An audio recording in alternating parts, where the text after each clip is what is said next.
Every path leads to a different destination. One path will always lead you to where you are meant to be, while the others will only lead you to a dead end. Some have bumps in the road, others are under construction, and some may look perfect, just like the one you are meant to find, but in the end, it's one of those you get lost on, not knowing where to go next.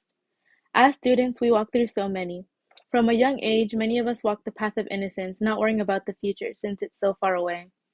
When middle school rolls around, we start exploring others, seeing which one we think fits us best. When high school finally rolls around is when the real pressure begins to find the perfect path. We walk through every single one we can, despite how draining it can be, not caring about how lost we get along the way. Some paths can be so deceiving, making us believe that one is perfect for us. Then finally, it shows all its imperfections, changing directions, suddenly causing us to get lost and eventually run back to the starting point. As a kid, right when I started school, I didn't think about the future at all. It seemed like it was ages away. I didn't think about what I wanted to do for the rest of my life. Whenever someone asked me, I would say something like a vet or a teacher, or anything else my little brain could think of at that moment. No one really pushed me to think about the future since I was just a kid after all. When middle school finally started and we were meant to start exploring possible careers, I explored the doctor route, more specifically the OBGYN career. I thought it was right for me because it meant I could help people and make good money to help my family. It was also a profession that I knew would make my parents proud. They would be able to brag to everyone that their kid was a doctor. That went on all the way up until the start of high school, and after some closer consideration, I realized that it wasn't for me. I would hear all these stories about those people who worked in the field and realized that I really didn't have the heart to handle the bad side of the profession. I knew that if something ever happened to someone while they were in my care, I wouldn't be able to forgive myself, even if there was nothing I could do to help them. After finding my way back to the starting point, I felt lost. I was clueless on where to go next. Having to tell the people who already knew that I wanted to be a doctor was the hardest part, though. Going from knowing exactly what I wanted to do to suddenly feeling like I was that little kid back in elementary school without a clue in the world about what it is that I wanted. I tried so hard to find a new path, but it felt like suddenly every single path I had seen along the way was now blocked. It felt even worse knowing that I had let my parents down. It felt like I disappointed them in a way. Their reaction when I told them only confirmed it.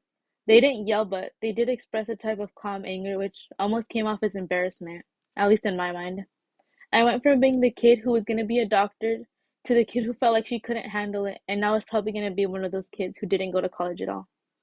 Eventually, a path I never expected opened up. Considering it was opened up by me joining a random class, I felt like this one was bound to fail. I knew I was going to be right back to the beginning, but I walked in anyways. As I entered, it seemed like all the others. It seemed wrong in a way. I tried to turn back and leave while I was ahead, but it seemed like every turn I took only led me deeper. The more I walked through the different turns and loops, I quickly realized that I finally found the right one. That path was writing, more specifically journalism.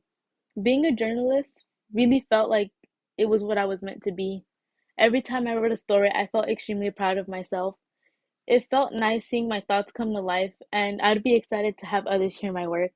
I enjoyed the thrill of writing. It didn't matter if it was about myself, about my peers, other companies, etc. The best part was watching the reactions of those I wrote about when they saw their piece for the first time. Eventually, I was offered an editor-in-chief position at my journalism class, and I decided to take it. It was the best decision ever. I was proud of myself for being confident enough to take on the role, and it felt even better that the class I was in shared their support as well. I was able to fulfill the want to help people in this way, guiding them to create the best story ever, helping people get over writer's block, etc. Everything finally felt like it was falling into place. As my high school years come to an end, and it feels like after exploring many, many different paths, some leading to disappointment, others leading to a state of confusion, it finally feels like I found the right one. I finally saw the finish line I had been looking for all along. For the Warrior Times, this is Jasmine Heredia.